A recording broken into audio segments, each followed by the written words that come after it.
So, kanina nagawa tayo ng future worth, nagawa tayo ng present worth. So, today naman is, or today, and in this topic, we'll try to do annual worth. So, di ba meron kayong technically parang future worth and then we subtract it from, yun nga, na-obtain natin. So, basically, yung ngayon naman is that, di ba meron tayong revenue na kinoconsider sa annuity which is at the parang pataas arrow from our cash flow diagram, and then meron din tayong usual expenses which is actually yung arrow down natin. So we try to take the net of that and then we subtract yung ating CR percent. That is the capital recovery amount. So ito yon, capital recovery amount using our I percent. So ito, basahin natin ulit. So yung revenues natin or savings, that's R, minus the expenses and then less the capital recovery amount. So that is, yan, makukuha natin yung ating annual worth. So the value of RE and CR is computed for the study period and it's usually in years. So ano ba sabi dito? Also, we need to notice that the AW of a project is equivalent to its PW and FW. So ayun daw ang ibig sabihin nun. So ganun lang naman yun. If you try to amortize yung ating PW in the certain study period and then we try to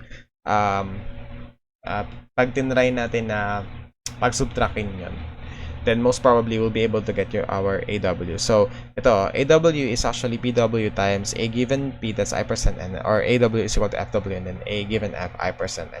Pero sabi ko nga, we'll not try to do that. We'll try to use this, stick with the original formula, and then we'll just use this formula given just to check the answer. And yun lang yun. Kasi hindi natin pwede siyang ma-compute talaga. Kasi that would be parang skipping yun pag ganun eh. So, we just stick with the original formula.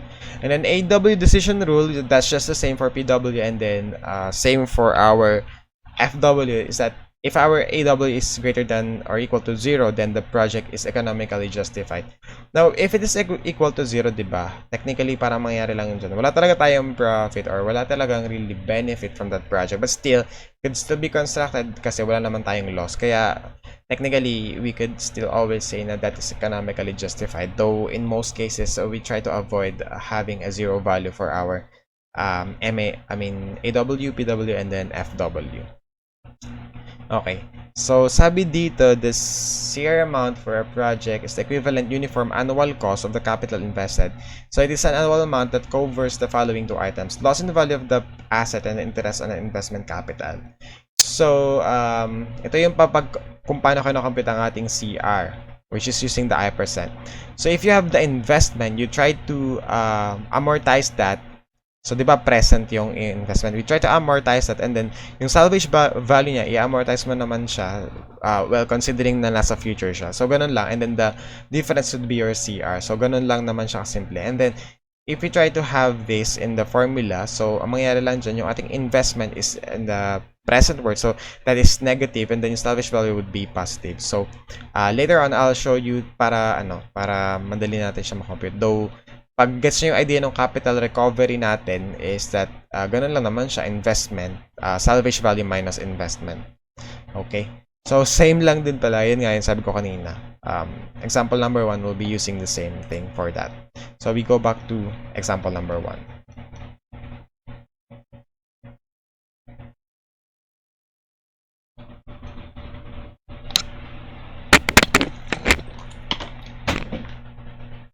Now let us solve for this using the annual worth method. Again, what we have to do is to you can actually draw a cash flow diagram, but in this case kasi hindi ko nagagawin kasi ano lang naman siya, same concept lang din nung kanina, no? But we have to make sure na our annual worth would be equal to, so yung lahat ng cash flow na pataas will be using that na positive dito, and then negative lahat ng pababa. Again, yung salvage value would be positive, and then of course yung ating annual annuity dito, and yung annuity natin dito is 8,000. So alam naman natin na that would be 8,000, and then we add yung ating salvage value, that is saan ba yun? 5,000. So that is 5,000, and then we have to make sure na we're doing this, yung gagawin natin siyang parang annuity or amortize natin into 5-year period, diba?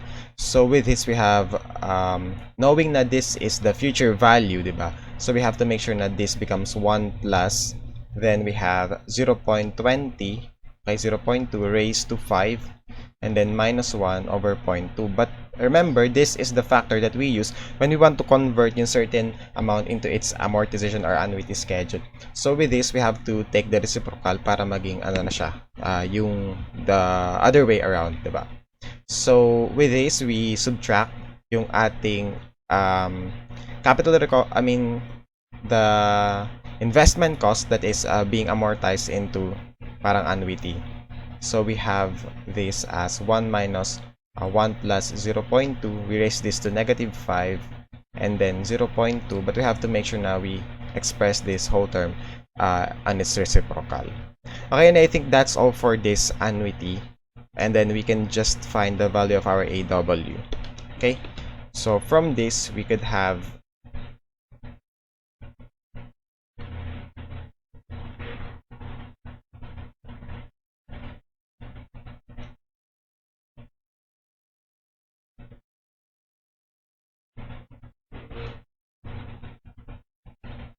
$312. So we have 312.4. Wait lang ha. Baba ko lang camera konti. As you can see, medyo pinapawisan ako kasi ang init talaga ngayon. Anyway, $312.4059. Okay? And let's check this this answer if it tallies with our annuities annual worth. The future, and then for this we have that's it. So correct, we have annual worth that is equal to 312.4059. So remember, yung ginawa natin dito is that itong portion na to, this one, it came from yung ating profit for every year, tapos yung ating salvage value na in-amortize natin into every year. So parang ginagawa natin, di ba yung original cash flow niya is something like this. So we have yung investment cost, and then meron siya salvage value, and then meron tayong mga annual parang mga ganyan, no? So basically ginawa lang naman natin is we converted this portion in terms of parang amortization schedules, parang ginanon din natin siya, no?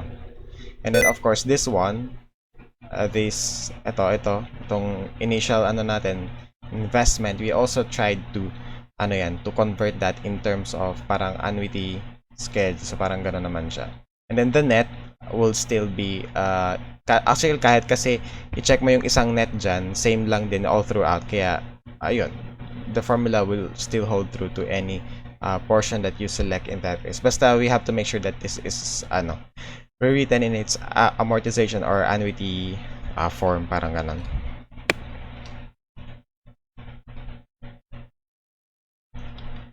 Now for number 2, sabi dito, a corporate jet costs 1,350 and will incur 200,000 per year in fixed costs. So yung fixed cost included doon yung maintenance.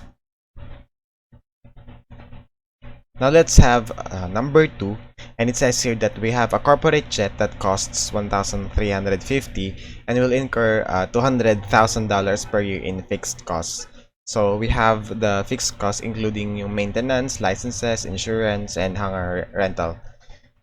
And then we have $277 per hour in variable costs. So that's for fuel, pilot, expense, etc. The jet will be operated for 1,200 hours per year for 5 years and then sold for $650,000. So the MARR is 15% per year. Determine the capital recovery cost of the jet. Now from our original given, yung ating capital recovery can be obtained if you already know now yung ating capital recovery, it can be determined if you already know the annual worth of our let's say yun nga yung ating project, and then we try to subtract yung ating mga yung mga annuities natin na positive annuities. So let's have it here, no. So yung cost natin is 1,350,000. So this should be our PI. Pwede natin sabihin na PI yan. And then incur 200,000 per year in fixed costs.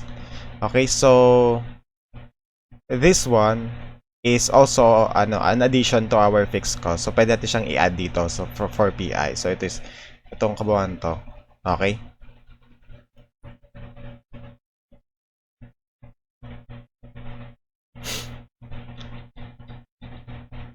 Now for this problem, you can say na yung 1,350,000 would be our PI, and itong 200,000 natin na binabayaran natin every year would be our annuity, no?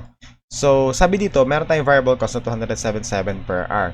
So, that means na if this is 277 per hour, we could say na we're also paying, may addition na tong annuity na to na that is 277 per hour times 1,200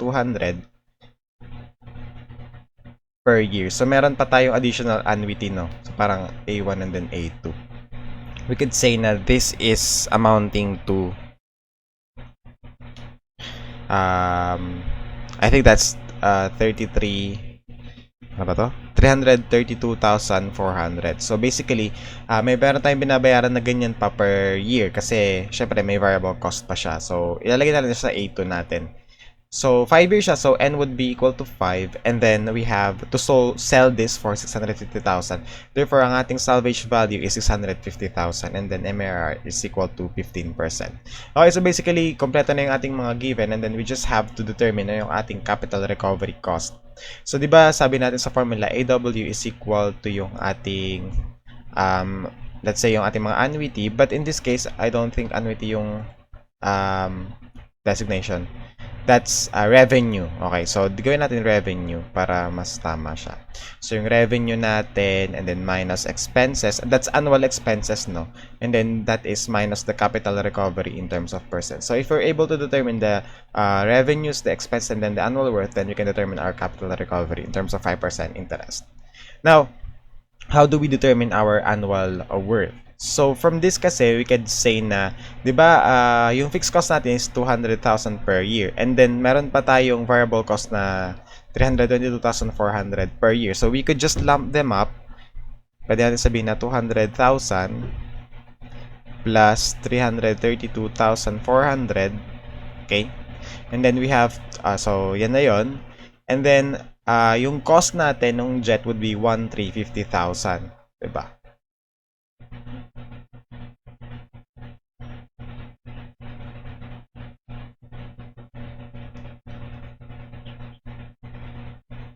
So ano ba yung revenue natin? Dito kasi wala pa tayong revenue kasi we could say na zero yan kasi basically wala naman ditong sinabi na nagkakaroon tayo ng parang certain selling price, parang ganoon, or probably parang price nung service nila, 'di ba? So with this, R equals 0, and then we could say na this is our annual worth, okay? That is equal to, so wala na tayong value dito ng R muna, okay? And then yung ating expenses, so basically yung ating expenses would be this 1,350,000, but we have to make sure na we're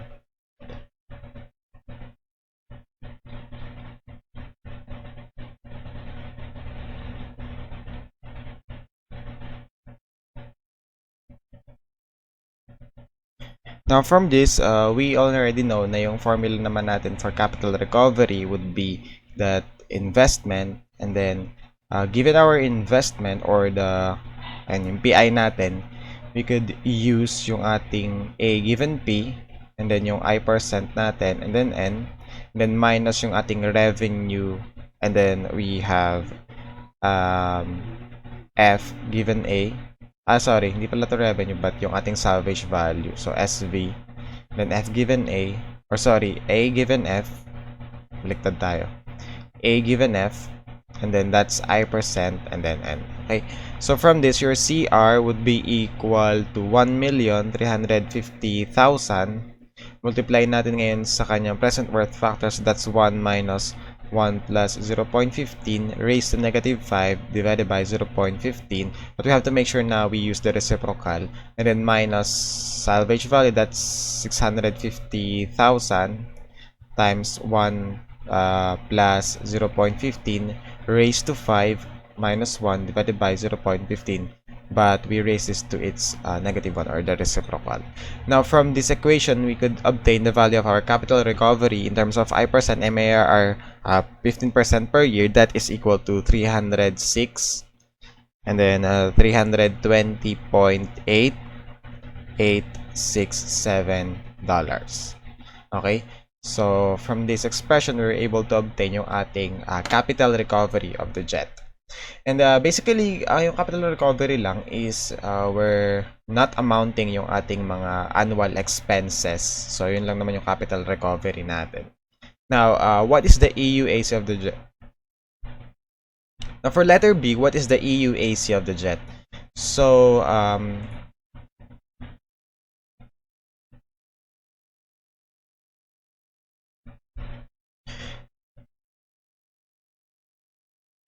now for the next one, for letter B, it says here, what is the EUAC of the jet? So, EUAC means the uniform annual cost. Is that effective uniform annual cost? Wait, let me check. Now, for the next one, we have what is the EUAC of the jet? So, that means na we're looking for the effective, wait lang, for the effective uniform annual cost. So, what does it mean? Pag sinabi lang naman natin na effective uniform annual cost, we're just looking at the value na parang equivalent siya sa pinaka worth niya or annual worth niya, 'di ba? So, if we'll be dealing with that, we can determine yung muna yung ating value ng ating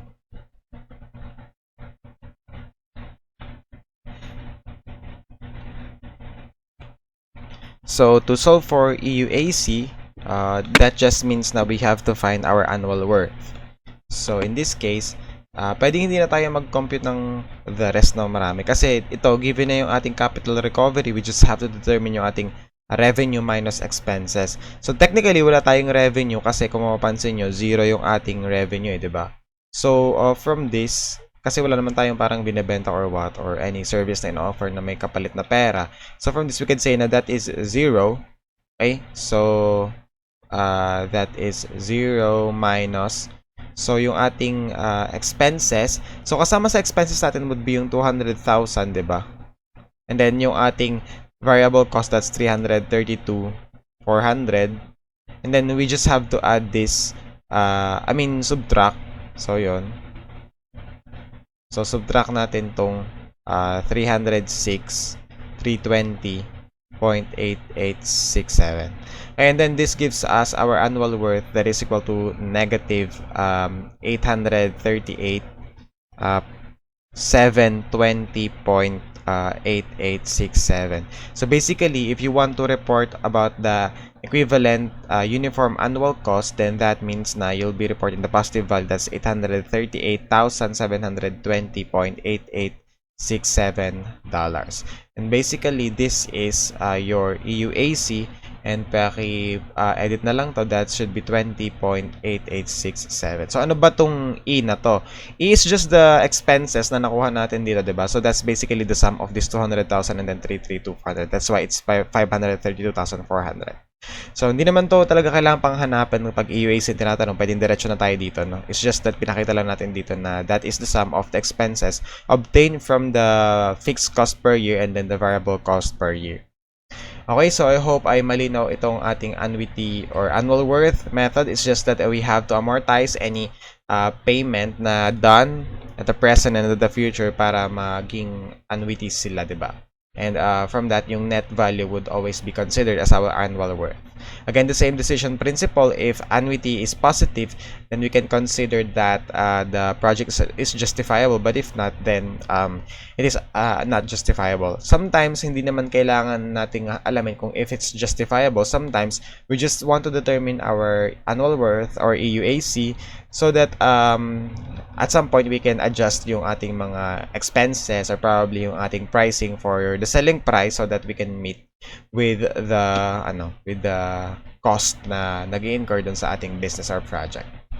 Okay, so I think that's it for number 2, and let me just read you number 3 kung pwede nyo siya. Okay, so yung number 3 kasi, since I've done this twice using both the annual worth and the future worth, so you try doing this number 3. No? Ano bang tanong dito? So the question here is the minimum annual electrical power savings required to make this project economically acceptable. Now remember, to make this economically acceptable, we have to make sure na yung inyong AW is equal to 0.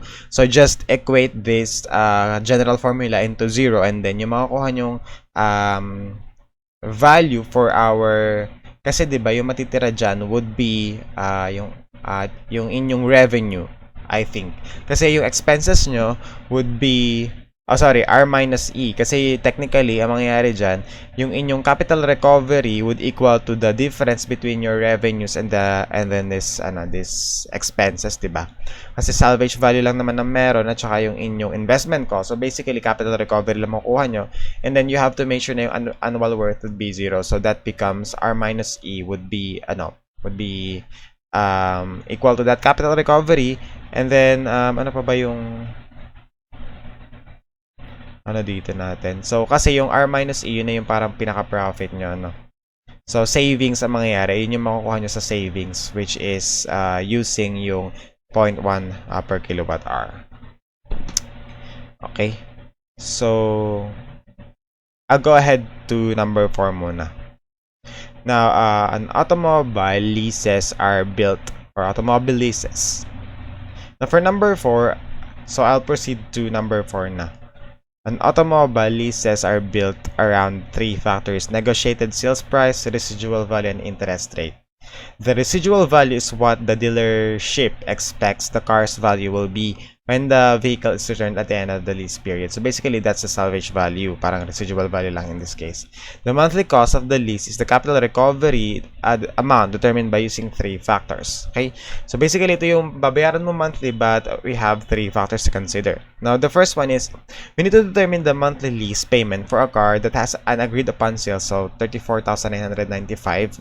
So yun yung napagkasundoan na selling price niya, and an APR of 9% compounded monthly. So that's actually annual parang price rate, I think, of 9% compounded monthly. And then it has an APR of 9% compounded monthly. So yung APR, that means annual percentage rate of 9% compounded monthly. So parang nominal.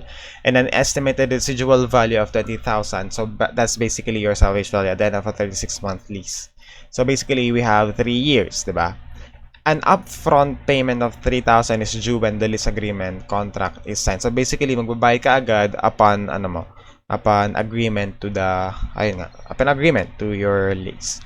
So ano ba yung monthly lease payment na kailangan nating consider for this for this certain conditions? Okay, so let's try to draw a cash flow diagram. Now let us ponder upon this problem. Now let us rethink of this problem.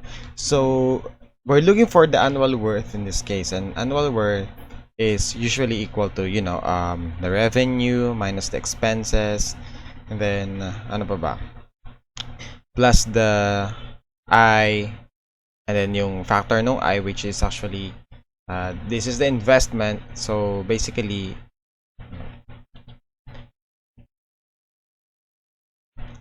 so yung annual worth natin is given by R minus E and then minus the capital recovery. So lagi naman siyang ganyan And then from this we could say na yung ating annual worth is equal to ano ba yung revenue natin. So wala tayo technically revenue from this, no, but we know quite well na yung ating expenses would be coming from this 20,000.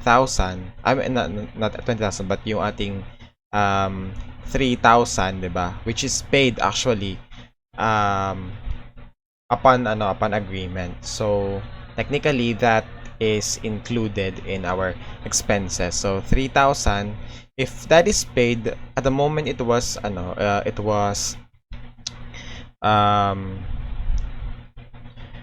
it was signed or the lease agreement was signed, then we could say na this is actually another type of expense, so that's negative. And then we have ano ba ba 1, that because this is done in the present time, so we have 1 minus 1 plus 0.09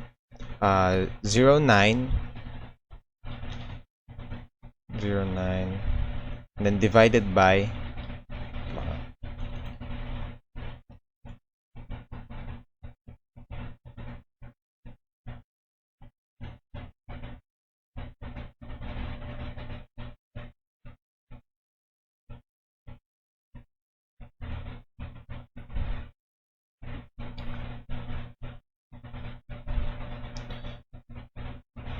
now for letter A, what we have here is that yung upfront payment na 3,000 is assuming na nabayad na natin siya, no? So basically, kung hinahanap natin yung annual worth in this case, that should have been already subtracted from our kailangan pa natin for the money that we still have to pay. So going back to our original formula na meron tayong R minus E and then minus CR, wherein yung ating CR is yun nga yung I natin minus SV. So basically, yung salvage value would be the positive, or the net output of that would be positive money. So in this case, we could say na we start with ano muna tayo, revenue. Wala tayong revenue, no? And then yung expenses natin, it could have been this 3,000. But then again, we have to remember na yung 3,000 is nabayad na siya. So technically, parang pera siya accounted with revenue as well. So we could just use muna yung ating I minus SV just to make this capital recovery, or I mean, yung capital recovery muna makompute natin. So 34,995. So this is the negative value, no? Kasi this is our investment, that's minus CR. So minus 34,995. Okay, and then we have to make sure na we use our factor. So we have, this is in the present, so 1 minus 1 plus 0.09 compounded monthly, that's 12. And then raised to negative 36 divided by 0.09 over 12 raised to negative 1. Okay, so that is your investment cost, or the present value amortized into certain 36-month lease. Now, we add yung ating salvage value, that's 20,000. Okay? And then it is done in the future. So basically, we have to make this in annual or annuity. That's 1 plus 0.09 over 12 raised to positive 36 minus 1 divided by 0.09 over 36. But we have to make sure that we use the reciprocal in this case. So that's it for the capital recovery. But we have to make sure na yung 3,000 is ma-account natin. So nagbayad na siya ng 3,000 during the contract signing. So therefore, hindi na natin isasama yung 3,000, or parang mababawasan na ng 3,000 yung kanyang babayaran. So therefore, yung annual worth niya, we could add. Okay, so pwede tayo mag-add dito ng 3,000. And then we have to make sure na i-amortize natin siya into a certain parang annual payment. So that becomes 1 minus 1 plus 0.09 over 12. Same as this factor, no? So instead of siguro writing it here, para hindi na ako umulit, I'll just incorporate that here. So that's negative, and then 3,000 dito. Okay, so parang ang mangyayari dito, ang ating annuity would be 3,000, and then may minus pa yan. So technically, parang positive na 3,000 and negative dito. And then if you try to compute for this, so this will give you a value that is equal to, so for A kasi, this should give you a value of around negative 1,017. Parang ganon. Negative 1,017.4324, so parang ganyan. And then this one, this gives you a positive value of 485.9947, diba? So this gives you an annual worth that is actually negative. So negative 531.4378 dollars. So basically, if that's your annual worth, we have to make sure na if we want to saan ba yun? Ano ba, ang question dito kasi is, nasan ba yan? Determine the monthly lease payment of the car. So, if you want to make this, if you equate this to 0, yung ating annual worth, di ba? And yung ating makakompute is yung ating parang revenue. So, you have to make sure na you have to pay 531.4378. So, since negative naman nakuha natin dito, you can just report it as positive, and then meaning na yun yung babayaran mo. So, not necessarily our annual worth here, but just the money that is 531.4378. Okay? So, pwede nyo siyang i-report na ganyan. Pwede nyo rin burahin yung positive, but just make sure na we're actually dealing on the same page here na we're talking about yun sa babayaran natin, di ba? Kasi, syempre, pag iba yung pinag-uusapan natin dito, then hindi tayo magkakatugma dito. We're just looking at the same thing here. We're just paying for 531.4378. Kasi yun yung negative, siya kasi yung parang negative na value. So that means na you have to pay for that in order to make sure na you're on track with your monthly lease, or yun nga, on track with the contract that you have signed. Okay, so hopefully malinaw yun, no, yung concept na ganun. So ito is not a matter of identifying if it's justifiable or not. It's not this case, no. It's just finding the annual worth and probably the payment that you should be paying para ma-compensate lang yung mga amortization schedule natin na ginawa upon contract signing. Okay, and I think for letter B, the next question is if the estimated residual value is 25,000 by the dealership to get your business, how much will be the monthly payment be? So instead of 20,000, di ba, magiging 25,000 na siya. So basically ito is mangyayari lang dyan, magiging 25,000 to, di ba? So from this, it becomes 25,000 na lang. So you just have to make this 25,000, and from that, from that concept, no, so you just have to compute for your parang salvage value niya, and I'll try to compute for it. So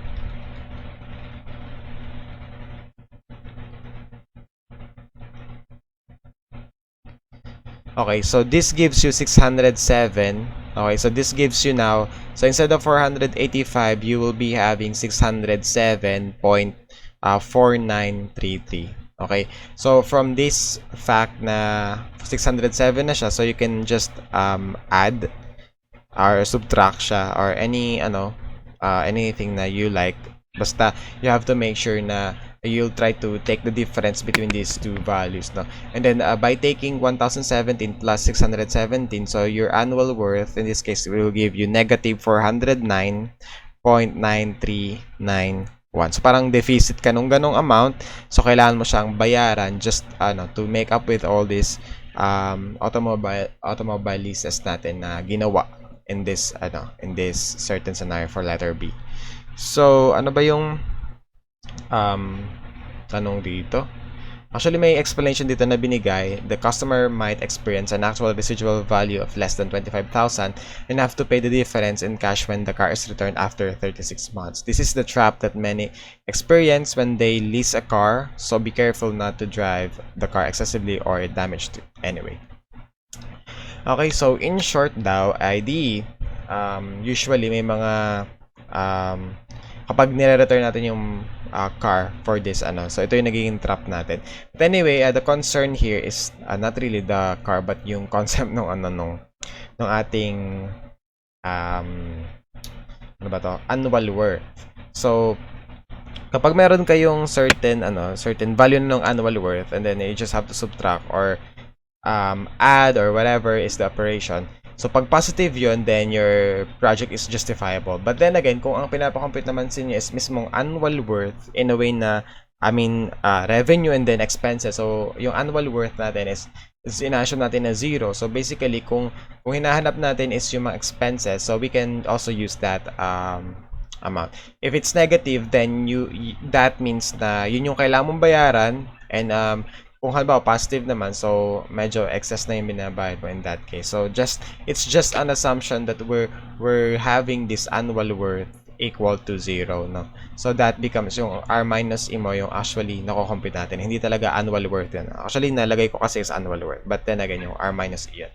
So basta ano naman yun, mafe-feel nyo naman yun kung ano yung kino-compute nyo kasi 'di ba pag negative yun. At saka that's the same concept of determining yung annual worth when it comes to your prelim natin, 'di ba? That's the same thing lang naman. So from this case, I'll move on to the next topic or the last two for the MAR, which is about the internal rate of return and then the external rate of return. Okay?